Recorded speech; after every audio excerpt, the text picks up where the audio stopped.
The sound of Maggie's laughter at 2 in the morning wasn't what woke me. It was the fact that she was trying to muffle it with a pillow while whispering into her phone like a teenager hiding from her parents. I lay there in our king-sized bed, staring at the ceiling of our oceanfront home that I'd built with my own hands, listening to my wife of 12 years giggle like she hadn't done with me in years. The moonlight streaming through our floor-to-ceiling windows cast shadows across the room, and I could see her silhouette hunched over her phone on the balcony. "Victor, you're terrible," she whispered, but her voice carried on the ocean breeze. "What if Ethan hears?" Victor, her boss at the luxury real estate firm, the millionaire with the perfect teeth and the offshore accounts who treated everyone like they were beneath him. The man who'd been keeping my wife at the office until midnight for urgent client calls 3 times a week for the past 2 months. I'm Ethan Miles, 44 years old, and I've built half the high-end homes in this coastal Maine town. I know the sound of something rotting behind expensive facades. I've torn down enough pretty walls to know what structural damage looks like. "He's just a starter pack husband," came Victor's voice through the speaker, loud enough for me to hear every word. "I'm the upgrade, baby."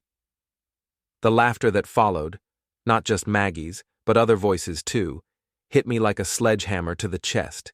A group video call. My humiliation was apparently group entertainment.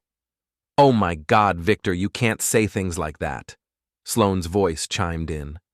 Sloane, Maggie's best friend and the queen bee of their social circle. "But honestly, Maggie, you've been glowing lately. Ethan's been so ordinary." More laughter, more voices agreeing, more of my marriage being dissected for sport. I slipped out of bed and moved to the window. Our neighbor, Mrs. Dorsey, was at her kitchen window across the way, probably making her nightly tea.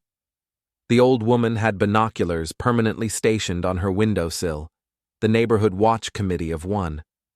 She saw everything, remembered everything, and had no filter when it came to sharing what she knew. "The contractor husband," another voice said, Caleb from Victor's office.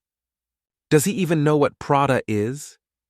He thinks fine dining is Red Lobster," Maggie said, and the group erupted again. I'd taken her to Le Bernardin, New York for our anniversary last month. Spent $2,000 on a weekend that she'd complained about because the hotel thread count wasn't high enough. But sure, Red Lobster.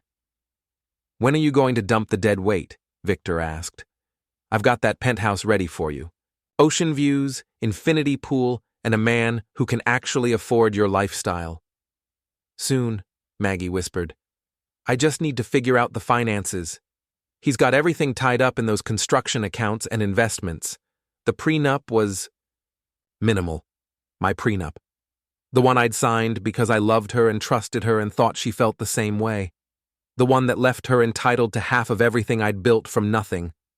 I grabbed my laptop from the nightstand and opened it quietly. Maggie's email was still logged in from when she'd used it earlier. Her group chat with Sloane, Caleb, and 3 other women from her office was right there on the screen. Victor's message from earlier that day: "He's just a starter pack husband, I'm the upgrade. Can't wait to trade up with you, beautiful." The responses were worse than what I'd heard tonight. Photos of me at the grocery store with commentary about my blue-collar aesthetic, screenshots of my LinkedIn with laughing emojis, a detailed discussion about how to maximize the divorce settlement.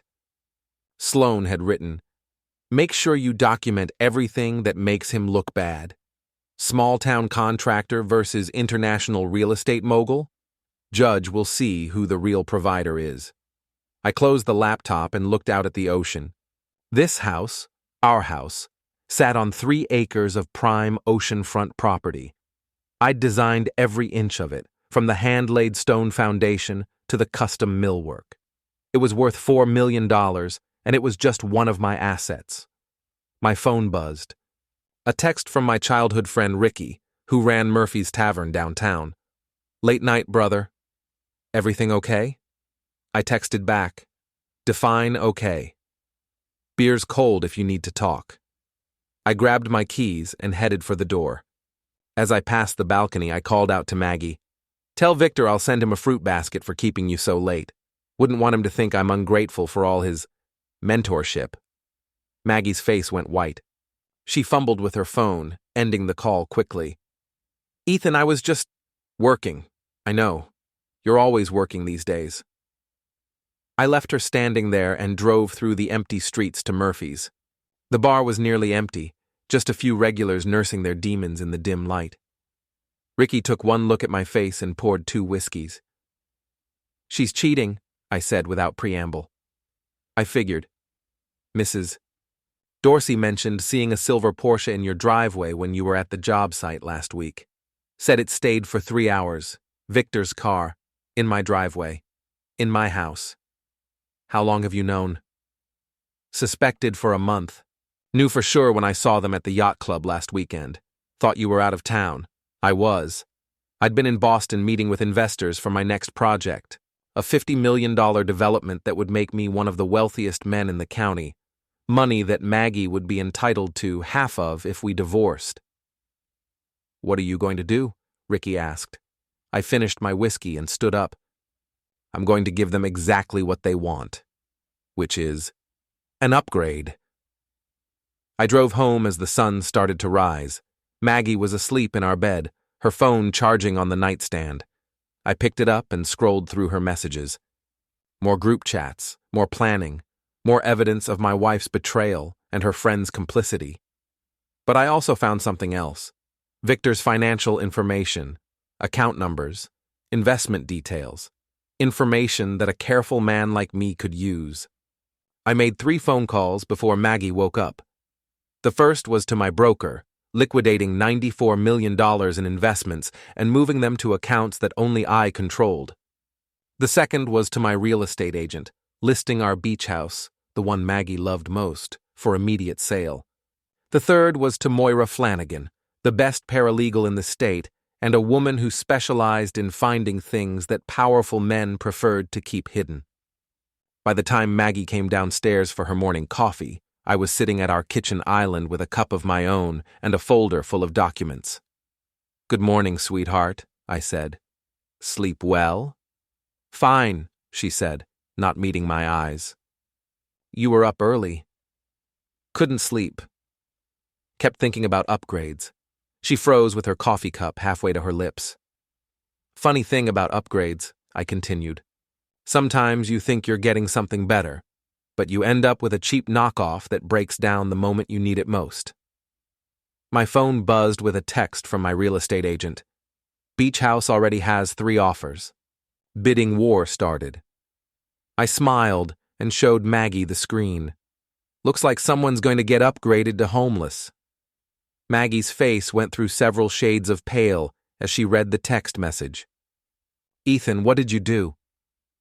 I'm giving you what you want. Freedom to pursue your career advancement opportunities. She set down her coffee cup with shaking hands. You can't sell the beach house.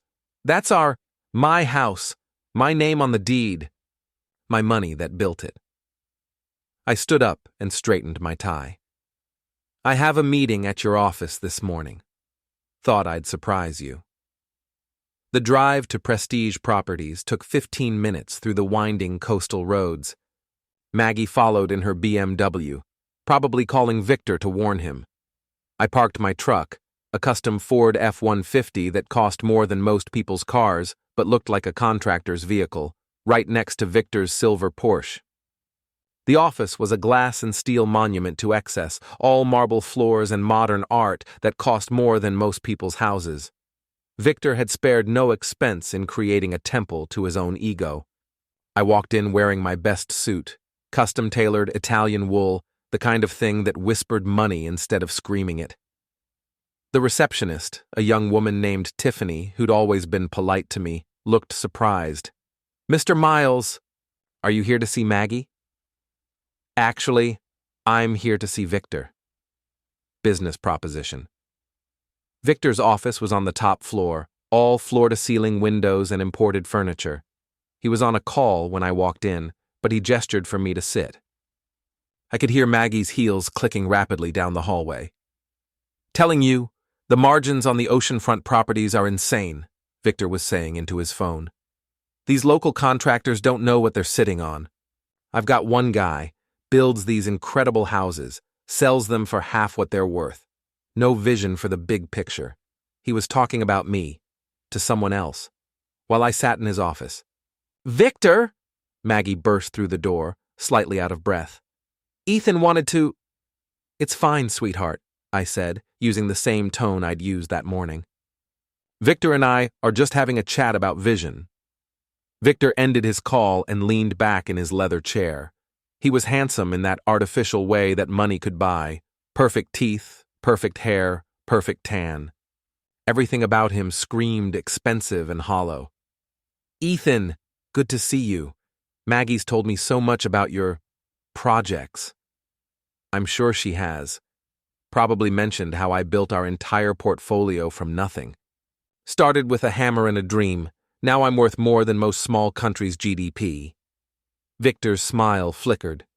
"Well, that's impressive for local standards." Local standards. Right. I pulled out my phone and showed him a photo of my latest project, a $20 million mansion I'd just finished. "This local enough for you?" Maggie was standing behind Victor's chair now, her hand resting on his shoulder. A casual gesture that spoke volumes.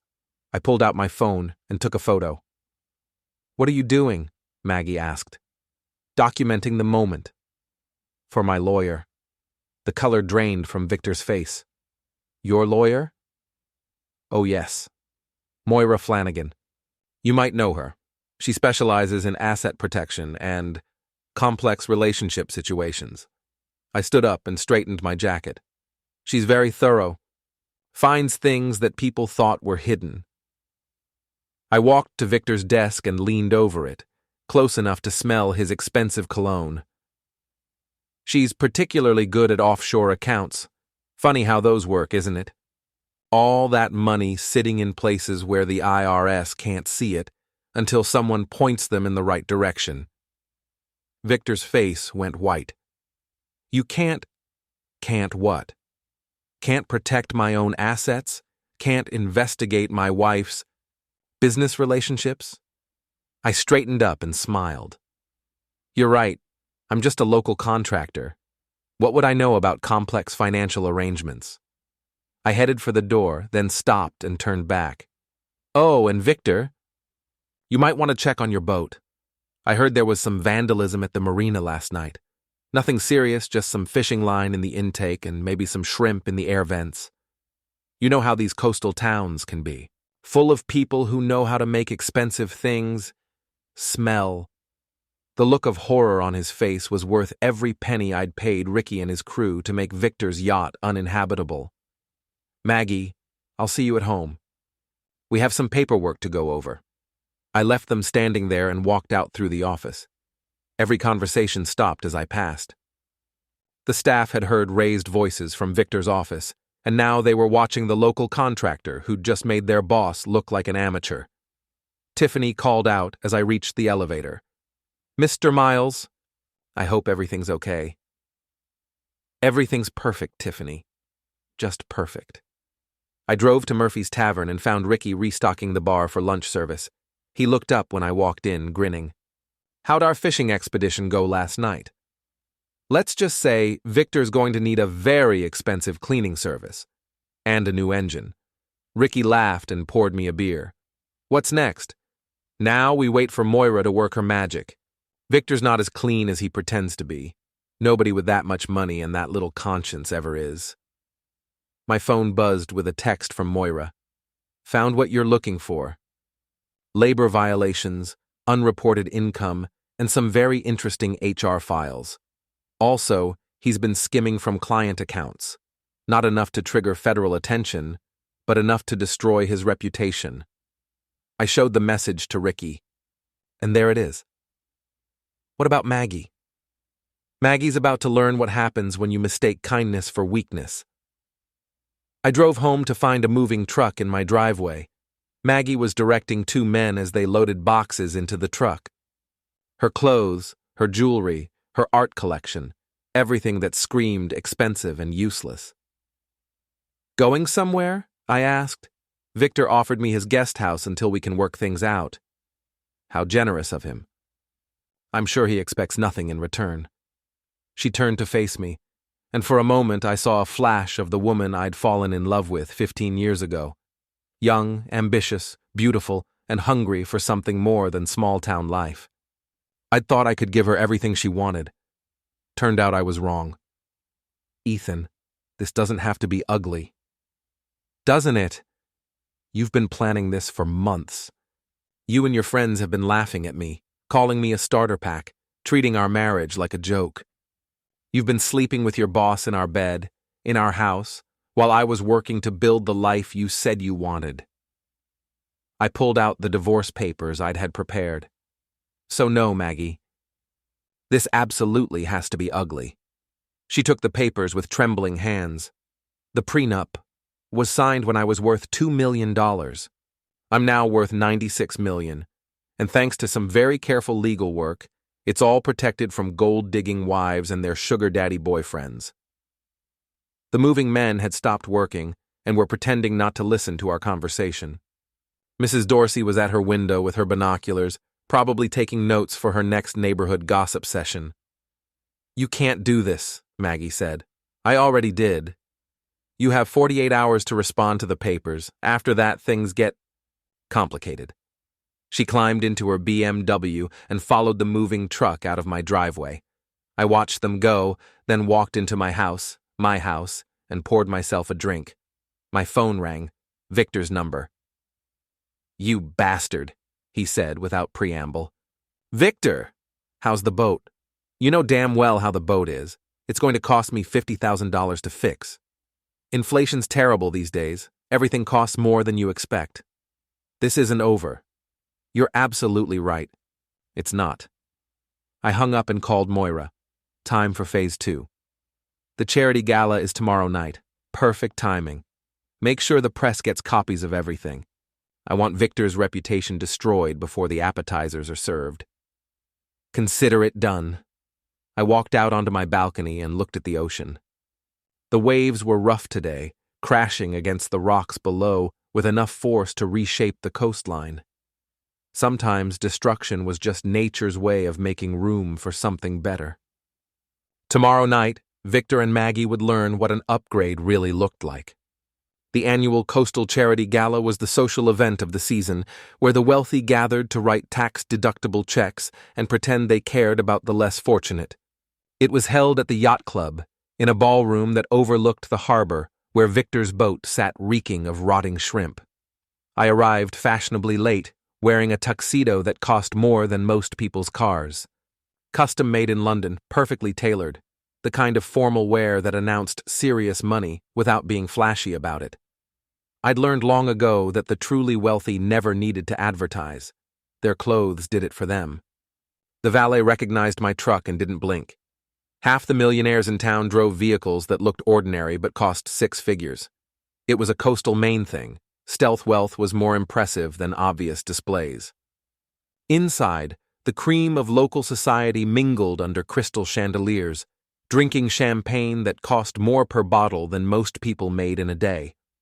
I spotted Maggie immediately, draped on Victor's arm like an expensive accessory. She was wearing a red dress I'd never seen before, probably Victor's gift, and diamonds that caught the light like tiny stars. Sloane was holding court near the bar, regaling a group of women with some story that had them all laughing. Caleb lurked nearby, nursing a martini and trying to look important. The entire cast of characters who'd been mocking me in group chats and video calls was assembled in one room. Perfect. I grabbed a glass of champagne from a passing waiter and made my way through the crowd. Conversations paused as I passed. The local contractor at the fancy party, probably here to fix something. If only they knew. Ethan. The voice belonged to Margaret Whitmore, the yacht club president and old money royalty. How lovely to see you. I was just telling everyone about that magnificent house you built for the Richardsons. Simply stunning work. Thank you, Margaret. It's always a pleasure to create something beautiful for people who appreciate craftsmanship. Are you bidding on anything tonight? The auction has some wonderful pieces. Actually, I'm here to make a presentation. A little thank you to some people who've been instrumental in my recent business decisions. Margaret looked intrigued, but was pulled away by other obligations. I continued through the crowd, nodding to people I knew, ignoring the whispers that followed in my wake. Victor saw me coming, and his face tightened. He whispered something to Maggie, who turned and spotted me across the room. Her expression cycled through surprise, fear, and finally a forced smile. "Ethan," Victor said as I approached, "didn't expect to see you here. Wouldn't miss it. This is such an important cause. Helping people who've lost everything, giving them a chance to rebuild their lives. Very close to my heart these days." Maggie's grip on Victor's arm tightened. "Ethan, please don't what? Don't participate in charity? Don't support the community?" I smiled and raised my champagne glass. I was actually hoping to make a toast. To new beginnings and upgrades. The word hung in the air like a blade. Victor's face went pale, and Maggie looked like she might be sick. "Ladies and gentlemen," I called out, my voice carrying across the ballroom. "If I could have your attention for just a moment." The crowd turned toward me, conversations dying as people sensed drama in the air. Margaret looked confused but gestured for quiet. I wanted to take a moment to thank some very special people who've helped me see things more clearly recently. People who've shown me the true value of loyalty, honesty, and genuine affection. I reached into my jacket and pulled out a small wrapped box, the kind that usually held expensive jewelry. Victor Lang, my wife's boss, has been particularly educational. He's taught me so much about business, about relationships, and about the difference between genuine quality and cheap imitations. I handed him the box. "This is for you, Victor." A little token of my appreciation. Victor's hands shook as he unwrapped the gift. Inside was Maggie's wedding ring, the 3-carat diamond I'd had custom designed for our wedding, sitting on top of a USB drive. "The ring seemed appropriate," I said loudly enough for the entire room to hear, "since Maggie won't be needing it anymore. And the USB contains some files I thought you'd find interesting. Performance reviews, HR reports, financial records, all the evidence of your mentorship style." Victor stared at the contents of the box like they were radioactive. Around us, the crowd was silent, hanging on every word. "You see," I continued, "Victor's been teaching my wife about upgrades.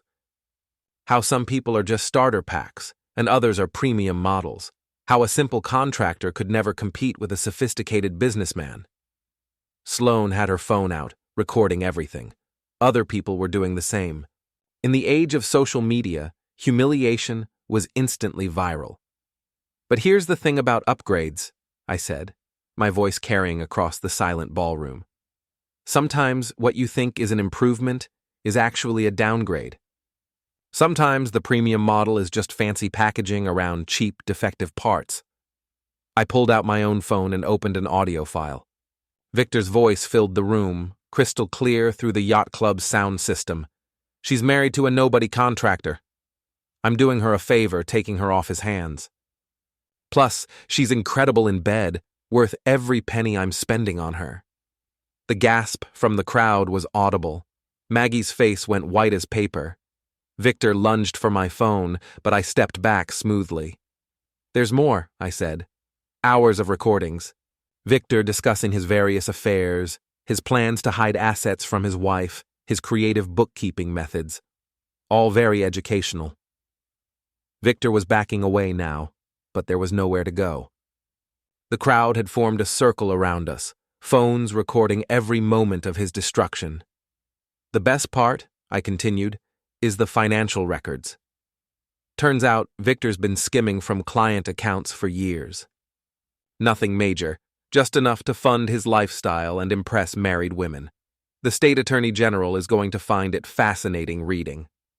"You bastard," Victor snarled, finally finding his voice. "You can't prove any of that." "Can't I?" I gestured to the USB drive in his hand. Everything's documented. Bank records, email exchanges, witness statements. My paralegal is very thorough. I turned to address the crowd. Ladies and gentlemen, I present to you the premium upgrade model, Victor Lang, embezzler, adulterer, and all-around fraud. Enjoy your evening. The crowd erupted in whispers and excited chatter. Phones were buzzing as people shared videos and photos. Sloane was live streaming to her social media accounts, her face bright with malicious glee. Victor tried to push through the crowd, but people stepped aside like he was contagious. Maggie followed, her head down, the red dress that had looked so elegant now seeming cheap and desperate. I finished my champagne and headed for the exit. Margaret Whitmore intercepted me near the door. Ethan, that was quite a presentation. Sometimes the truth needs a stage, Margaret. Will you be all right? This kind of public unpleasantness can be difficult.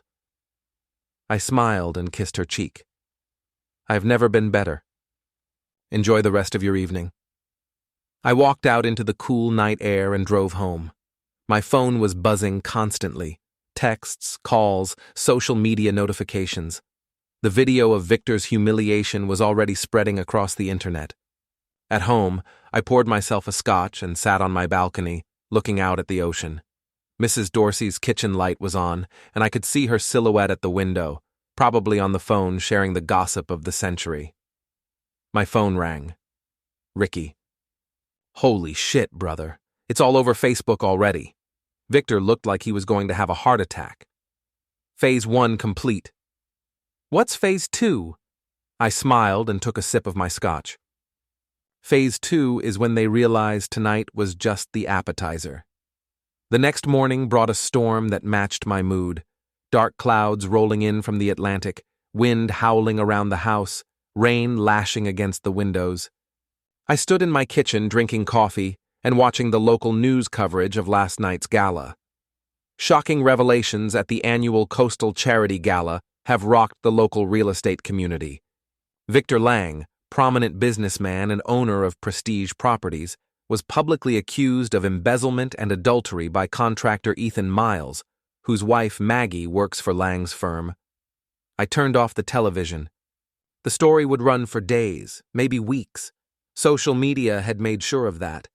Sloane's live stream had been shared thousands of times, and someone had already created memes using Victor's horrified expression. My phone buzzed with a text from Moira. Victor's lawyer called. They want to meet. I texted back, "Tell them I'm busy. Maybe next week."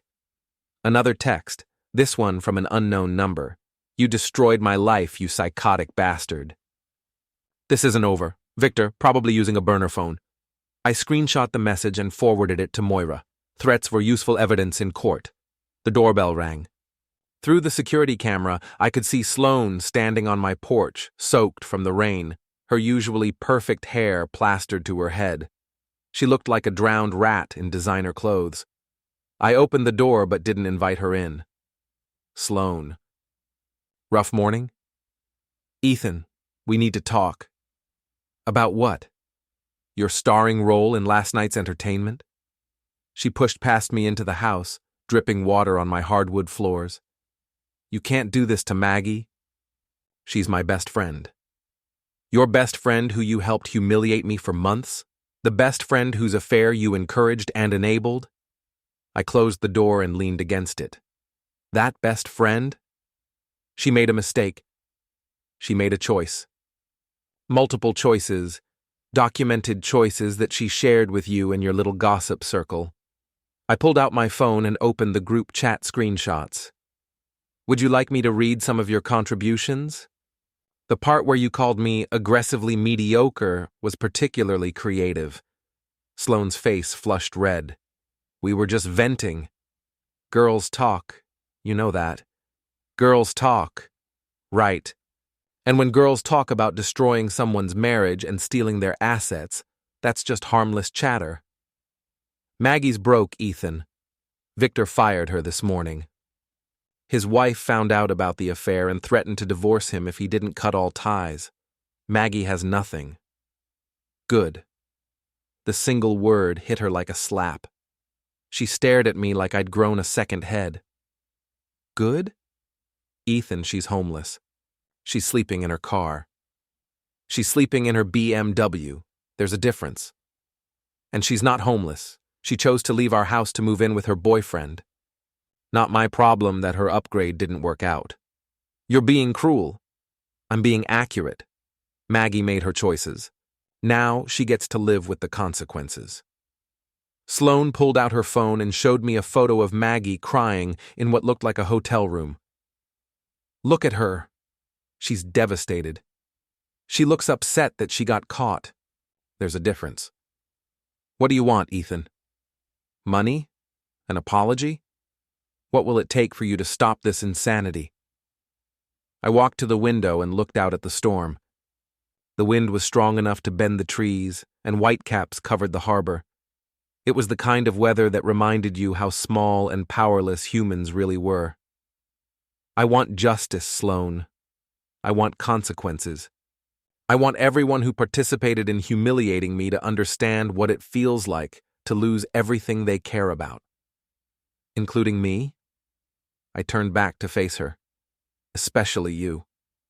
You were the ringleader, the one who encouraged Maggie's worst impulses. You fed her ego and her greed and her sense of entitlement. You made this whole thing possible. I was being a supportive friend. You were being a toxic influence who destroyed other people's lives for entertainment. My phone rang. The caller ID showed Victor's office number. Excuse me, I said to Sloane, then answered. Ethan Miles. Mr. Miles, this is Jennifer from Prestige Properties. Mr. Lang asked me to call and inform you that Mrs. Miles is no longer employed with our firm. I see. Any particular reason? Mr. Lang felt it was best to restructure the department. How unfortunate for her. I'm sure she'll land on her feet. She's very adaptable. I hung up and smiled at Sloane. Looks like Victor's cutting his losses. You're enjoying this.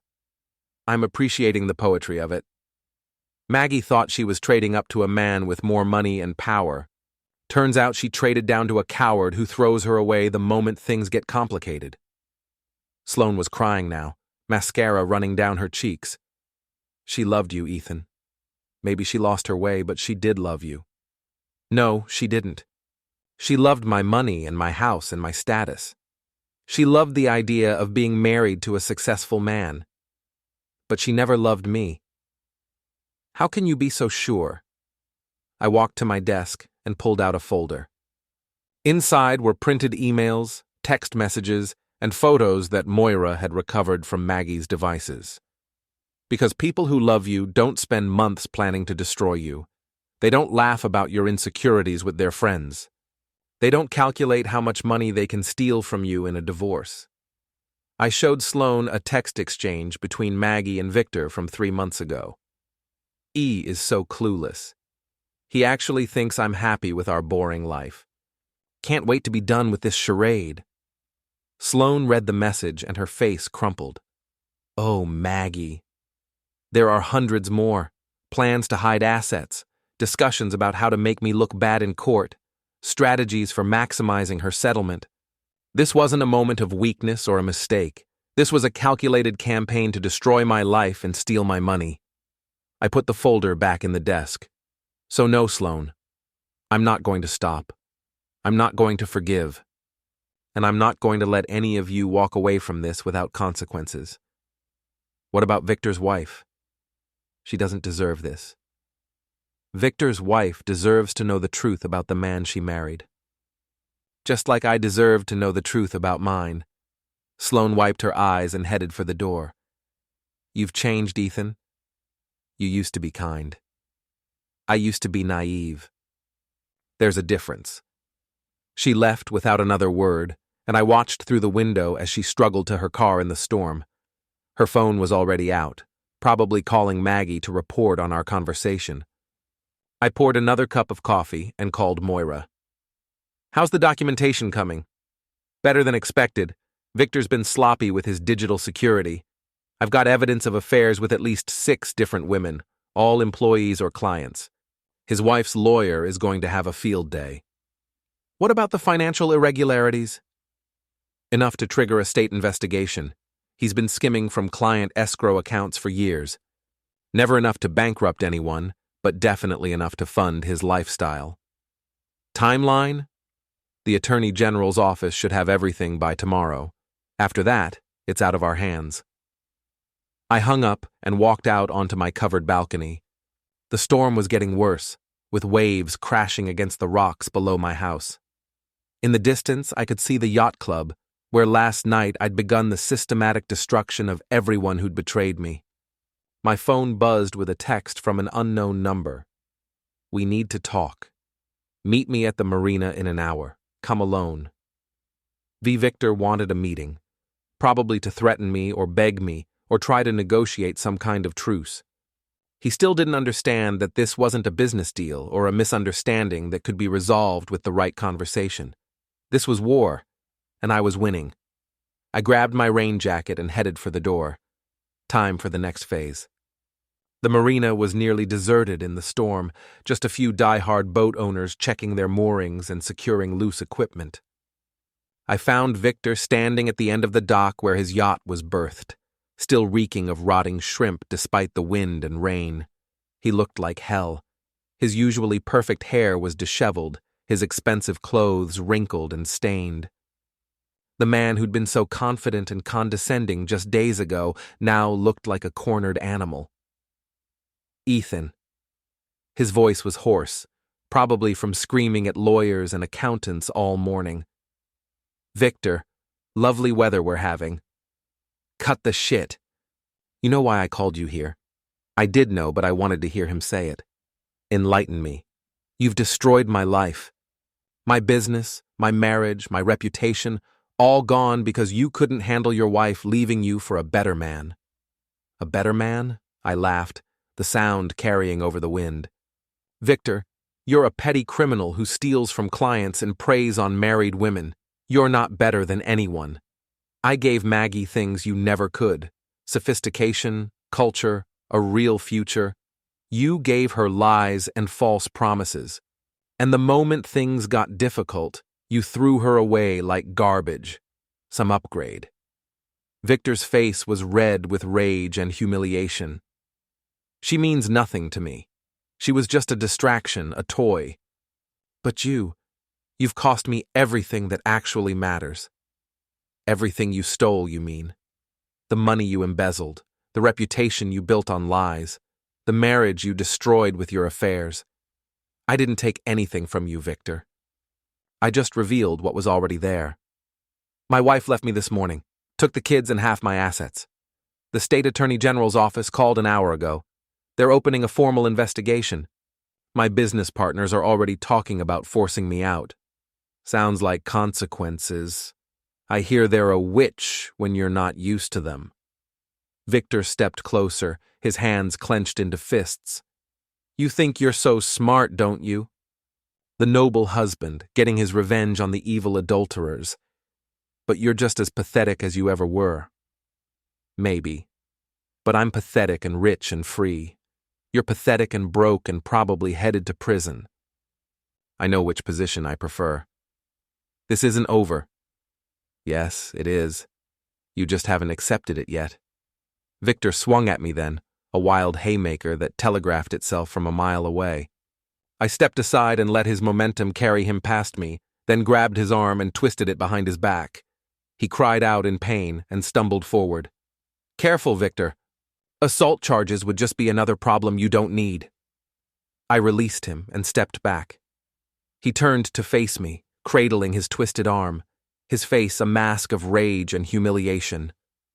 You destroyed everything, he said, his voice breaking. My family, my business, my future, all because you couldn't let go of a woman who didn't want you. I destroyed nothing. I revealed everything. There's a difference. Maggie loved me. Maggie loved your money and your promises, just like she loved mine, until she thought she could do better. You were never special, Victor. You were just convenient. The truth of it hit him like a physical blow. He staggered backward, his face crumpling. She used you, I continued. Just like you used her. Just like you used your wife and your employees and your clients. The only difference is that I'm the one who got tired of being used. Victor was crying now, tears mixing with the rain on his face. What do you want from me? Nothing.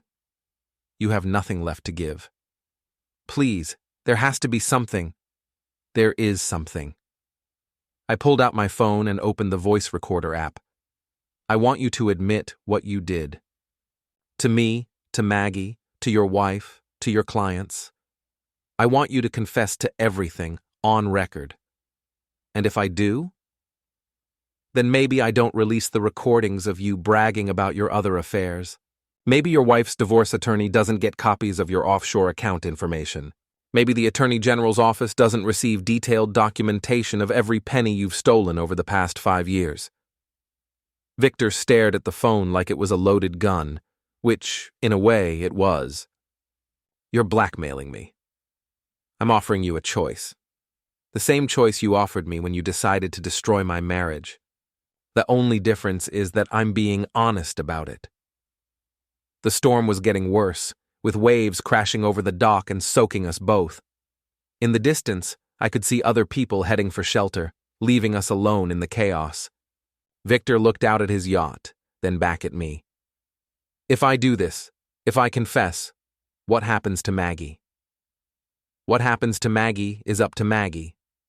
She's a grown woman who made her own choices. She can live with the consequences. She's broke, homeless. She has nothing. She has her freedom and her health and her youth. That's more than a lot of people get. Victor was quiet for a long moment, the only sound the wind and the waves and the creaking of boats straining against their moorings. Finally, he nodded. Turn on the recorder. I started the app and held the phone between us. State your name and the date. Victor Lang. October 15th.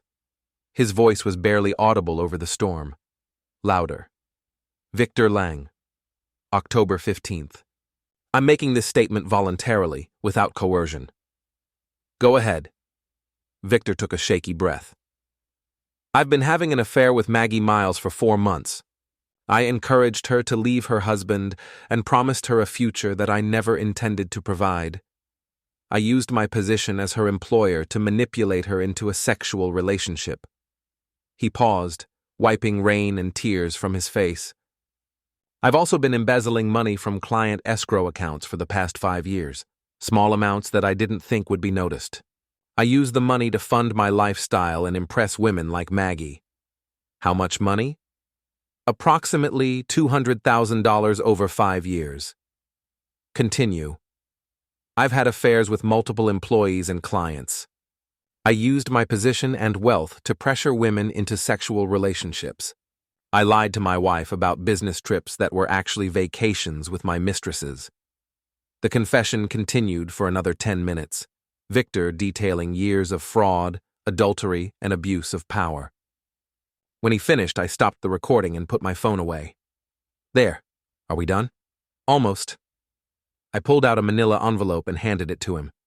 Divorce papers. Your wife's attorney asked me to deliver them. Victor opened the envelope and read the first page. His face went white. She's asking for everything. She's asking for what she's entitled to. Just like I did. This will destroy me completely. You destroyed yourself, Victor. I just documented it. I turned to leave, then stopped and looked back at him. One more thing. If you ever contact me or Maggie again, if you ever threaten either of us or try to interfere in our lives, I'll release everything I have on you. The recordings, the financial documents, the photos, all of it. Do you understand? Victor nodded miserably. Good. Enjoy your yacht. I hear the smell should fade in a few more weeks. I left him standing there in the storm and drove home. The house felt different now, lighter, cleaner, like a weight had been lifted from every room. I poured myself a scotch and sat in my living room, listening to the storm rage outside. My phone buzzed with a text from Moira. Attorney General's office confirmed they're moving forward with charges. Victor's looking at 5 to 10 years. Another text, this one from Ricky. Heard Victor's wife cleaned out their joint accounts this morning. Left him with about $50 and a maxed-out credit card. I smiled and raised my glass to the empty room. 2 upgrades. The storm continued through the night, but I slept better than I had in months. When I woke up the next morning, the sun was shining and the ocean was calm. Mrs. Dorsey was at her window with her binoculars, probably wondering why I looked so peaceful. My phone rang. Maggie's number. "Hello, Maggie." "Ethan." Her voice was small, defeated. "Can we talk?" "I think we've said everything we need to say." "Please, just 5 minutes." I looked out at the ocean, then at the framed photo on my mantel.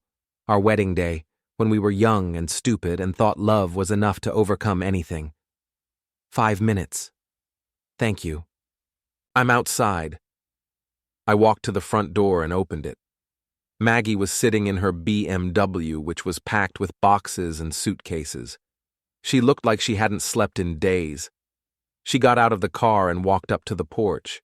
She was wearing jeans and a sweater. Normal clothes. Not the designer outfits she'd favored lately. She looked younger, more like the woman I'd married. "You look terrible," I said. "I feel terrible." She sat down on the porch steps, and after a moment, I joined her. "Victor confessed," I said. "To everything. The affair, the embezzlement, the other women. It's over, Maggie. All of it." She nodded, tears running down her cheeks. "I know. He called me this morning, told me not to contact him again, that his lawyers advised him to cut all ties." Smart lawyers. "Ethan, I'm sorry. I know that doesn't mean anything now, but I need to say it. I'm sorry for all of it. The affair, the lies, the things I said about you. You deserved better." "Yes, I did. I don't know what happened to me. I got caught up in the excitement, the feeling of being wanted by someone powerful and wealthy. I forgot what was real and what was important." "You forgot that I loved you." "No." She turned to look at me, her eyes red with tears. "I forgot that I loved you." We sat in silence for a while, watching the waves roll in. It was peaceful, almost like the old days when we'd sit on this same porch and plan our future together. "What happens now?" she asked. "Now you figure out what you want your life to look like without me in it. And us? Is there any chance?" "No." The word was gentle, but final. "There's no us anymore, Maggie. You made sure of that." She nodded and stood up.